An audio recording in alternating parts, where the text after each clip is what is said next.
Introduction. Hello, everyone. Welcome back to our channel, where we delve into the wisdom of the world's most insightful books to help you transform your mindset and life. Today, we're diving into a profound yet often overlooked masterpiece, How to Own Your Own Mind by Napoleon Hill. Imagine having the power to direct your thoughts in a way that consistently leads to success and fulfillment. Intriguing, isn't it? That's exactly what Napoleon Hill promises to teach us. This book goes beyond mere thinking. It's about strategically organizing and controlling your thoughts to achieve your dreams. Stick with me through this audio, as we'll not only uncover the philosophical foundations, but also actionable strategies Hill offers for personal and professional excellence. Whether you're new to Hill's teachings or a seasoned follower, the insights from this summary can significantly shift how you approach your goals. Do phrases like, "Your mind can control any situation," and "think positive" irritate you?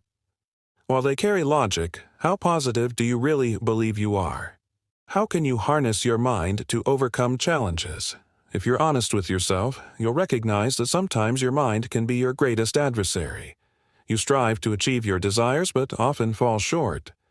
Many aspire to live with a better mindset, yet it remains elusive, leading to a cycle of fear and failure. But don't worry, this summary will guide you through a mind transformation. You'll learn the critical importance of thoughtful action, how to train your mind to seize opportunities, and most importantly, discover your true purpose and the path to achieving it. So, are you ready to take control of your creative vision? Creative vision. Creative vision is not something people often discuss in everyday conversations. Some might think this term belongs more in the realms of art and literature, but for philanthropist and industrialist Andrew Carnegie, creative vision is something everyone should master. According to Carnegie, creative vision is the ability to recognize opportunities and take action on them. An important component of creative vision is imagination. Andrew further explains that imagination comes in two forms: synthetic and creative. Synthetic imagination involves combining existing ideas and principles to form an original concept. However, in today's world, nothing is entirely authentic. Almost everyone has some idea. So, synthetic imagination means rearranging old ideas to create something new. A prime example of someone who used synthetic imagination is Thomas Edison. He combined two existing principles to invent the incandescent electric lamp, commonly known as the light bulb. These were the principles of energy and the electric lamp, which were already in use during Edison's time. However, electric lamps did not last long. The light came on because wires connected to electric energy produced a white glow, but electricity quickly burned out the lamp's metal. So, Edison thought of using charcoal, which could burn for hours with electric energy. This original idea, derived from two old ideas, was used by Edison for many years. Another type of imagination is creative imagination, which occurs when a person generates a new idea. The artists and writers you admire use their creative imagination. They don't know where these ideas and visions come from, but they do. Returning to Edison, where did the brilliant idea of using charcoal in lamps originate? In many interviews, Edison said that he simply had an idea and acted on it. The same applies to the artists you admire. Often, they don't know where their lyrics, tunes, or plots come from. That's the essence of creative imagination. Creative vision requires your imagination. In other words, you should start developing both your synthetic and creative imagination for what you need. While developing your imagination, remember a few key things. First is a definiteness of purpose principle, which means being clear about your goals. The thought of financial benefit can stimulate imagination. As trivial as it may sound, money makes life somewhat easier and brings its own popularity. Second is the mastermind principle, which occurs when a group sits together to find ways to improve a product or come up with a good business idea. It's an effective way to use imagination because everyone shares the same goal. Third is the going the extra mile principle. For example, suppose a woman does what she loves, like Anna, who loves animal rescue. Her passion for animals stimulates her synthetic and creative imagination. Fourth is the applied faith principle. Whatever you believe in, your faith can be a great source of imagination. History is full of famous people who achieved what they desired because of their faith. Fifth is the organized individual endeavor principle, which directly stimulates imagination for creating something new, like Thomas Edison's invention of the incandescent electric lamp. Organized thought. Have you ever considered your thoughts? Have you noticed how you think? Like most people, you probably haven't. If you want to achieve your desires, it's essential to understand how you think, so you need to organize your thoughts. This can be done in two ways, through inductive or deductive reasoning. Inductive reasoning is when your thoughts are based on accepting unknown facts.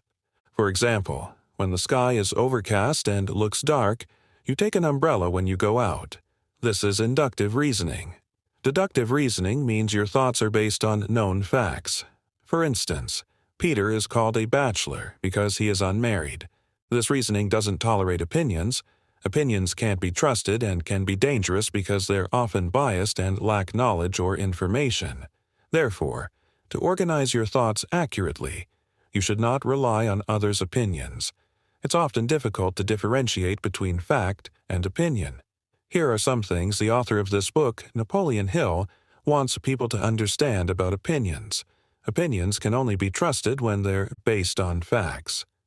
Renee is someone who always has an opinion on everything. In every conversation, she makes sure to voice her thoughts, always ensuring they're grounded in facts. Opinions are often considered free advice. Sometimes, in certain situations or problems, we should listen to our friends and family. When Diana has to make a big life decision, she always listens to her partner, best friend, and parents. However, she scrutinizes their advice rather than blindly trusting it. We should periodically double-check our sources of information to keep our minds alert and sharp. Brandon likes to keep up with world news and always reads the daily news from various media outlets. However, he doesn't blindly believe everything he reads. Instead, he researches and ensures that the media outlet or report is authentic and reputable. Moreover, Brandon is aware that different news reports might have different opinions on the same issue, so he ensures he reads only unbiased reporters and journalists. Being selective about the information he consumes helps Brandon think correctly. Question everything. Keep gathering more information until you are convinced something is based on fact. Organized thinking takes time and, most importantly, controlled habits. Until you make it a controlled habit, you cannot think in an organized way. Think of your mind as a camera that stores a lot of information. If you don't know what to focus on, your mind will keep capturing everything. In other words, your brain will keep adding useless information from around the world, including trivial matters, gossip, and propaganda. A controlled habit will help your camera stay focused. It will be able to zoom in on a rare bird among thousands of trees, meaning you can focus and store only the important and useful information in your brain.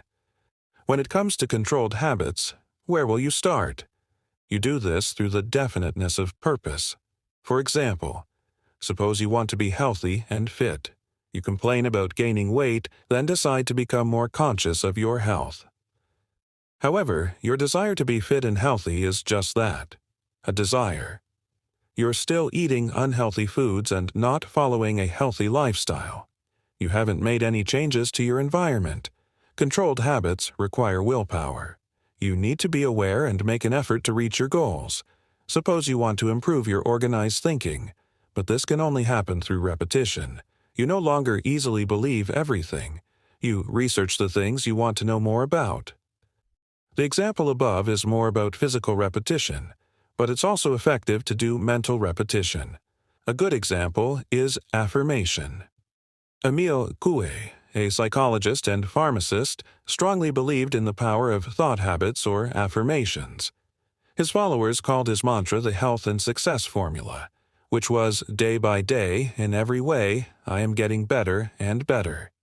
This sentence may sound foolish to repeat daily, but anyone who understands the power of human thought will never underestimate this mantra. Penelope finally had the courage to open her bakery. Baking had always been her passion. Penelope knew that starting a business was a long and difficult journey. She needed to gather money and other resources. So, she made a list of tasks to complete, ensuring she worked on only one task per day. Penelope showed definiteness of purpose here. She dedicated her time and effort to achieving her dream. Because she was always working on her list, she also showed physical repetition. Additionally, Penelope kept practicing her daily affirmations, reminding herself that she was capable and would soon open her bakery. She also reminded herself that good things take time, so she should be patient. Penelope's affirmations kept her motivated throughout the journey. Whenever she felt discouraged or frustrated, her habit of affirmations gave her energy.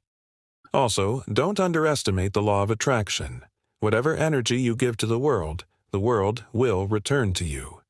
If you habitually look on the bright side, positive things will start happening to you, and the same can be said for the negative. Controlled attention. Controlled attention is just as crucial as organized thoughts. Napoleon Hill emphasizes that controlled attention is one of the fundamental principles necessary for achieving success. It's often referred to by Hill as mental dynamite, due to its power to dispel any self-doubt. But how can we attain controlled attention? To do this, 5 factors are essential: definiteness of purpose, self-discipline, controlled attention, autosuggestion, and willpower. Let's consider the example of a man in need of money to illustrate these factors. Harold urgently needs money to cover his rent by the end of the month. Like most people, Harold could simply stress over the situation without taking any action. However, Harold could also leverage these 5 factors to generate the necessary funds. By showing definiteness of purpose, Harold decides that he will find a way to secure the money for his rent. This decision keeps him focused on where he should direct his time and energy, instead of wasting hours scrolling through his phone. The next step involves self-discipline, where Harold learns to control his emotions. He doesn't allow the fear of failing to gather the money to overwhelm him. Despite the challenge of earning money quickly, Harold understands that surrendering to fear would not benefit him.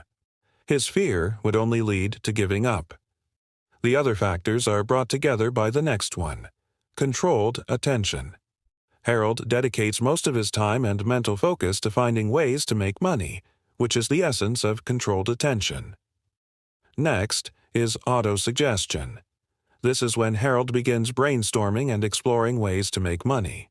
Since he's good at fixing things, Harold could ask around his neighborhood if anyone needs repairs, or perhaps offer to tutor children in math, a subject in which he excels.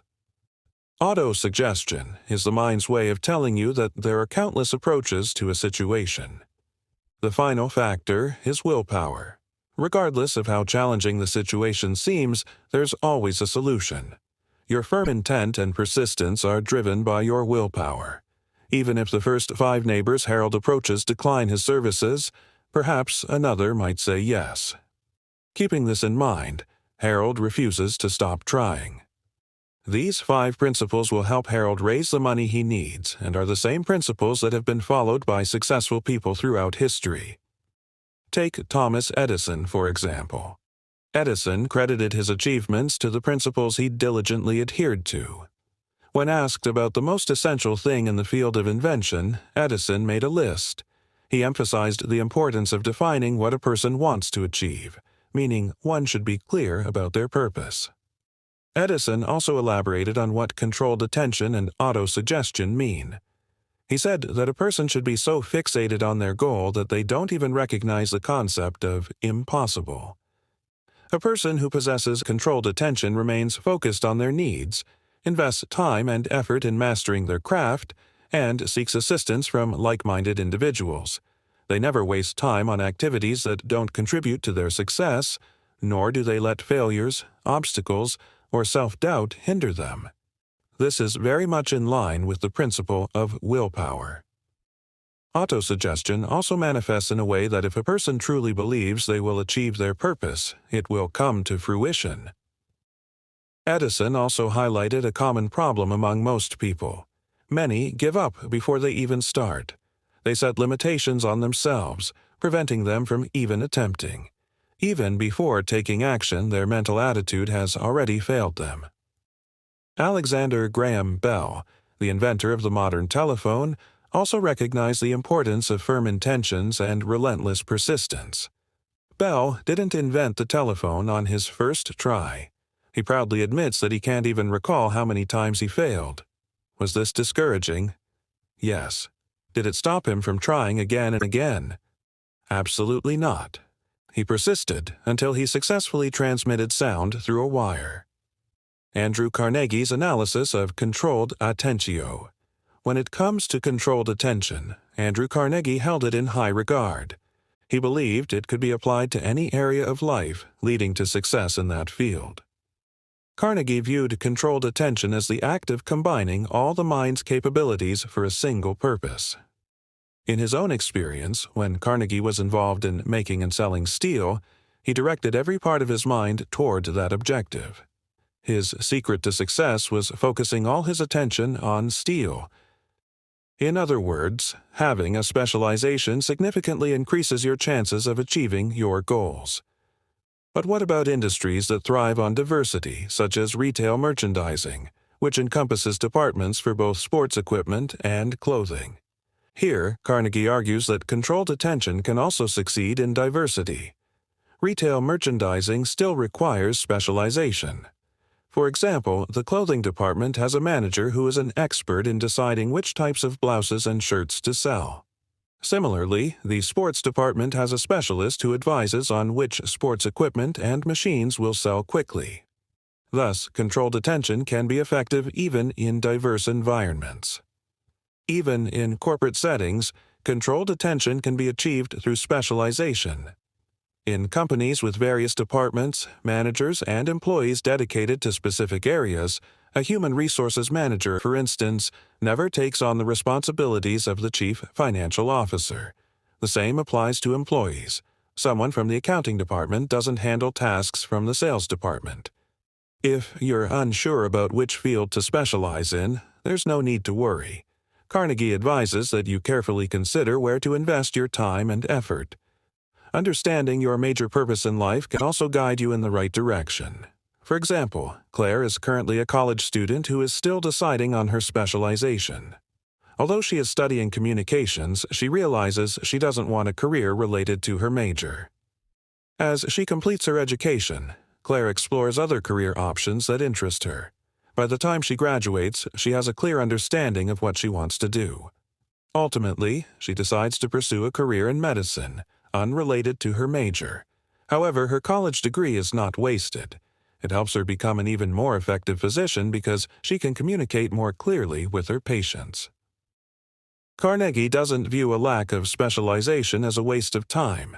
Instead, it can be an opportunity to improve essential soft skills, such as communication, teamwork, and self-discipline. Changing your specialization isn't wrong if necessary. Yes, you may have spent years excelling and staying focused in a particular area, but your passions and desires can evolve. Starting anew in a different career might feel like a loss of time, but it would be an even greater waste not to pursue what you've always wanted. Conclusion. In conclusion, first, you learned about creative vision, defined as the ability to recognize opportunities and act on them. Creative vision requires the use of imagination, which comes in two forms, synthetic and creative. Synthetic imagination generates an original idea by combining old ideas and principles, while creative imagination occurs when someone creates something entirely new. You can stimulate your imagination using 5 principles: definiteness of purpose, the mastermind, going the extra mile, applied faith, and organized individual endeavor. Second, we discuss the practice of organized thinking. Organized thought doesn't heed opinions. If an organized mind encounters an opinion, it fully analyzes it. Achieving organized thought is only possible through controlled habits, consciously striving to attain what you need, accomplished through physical and mental repetition.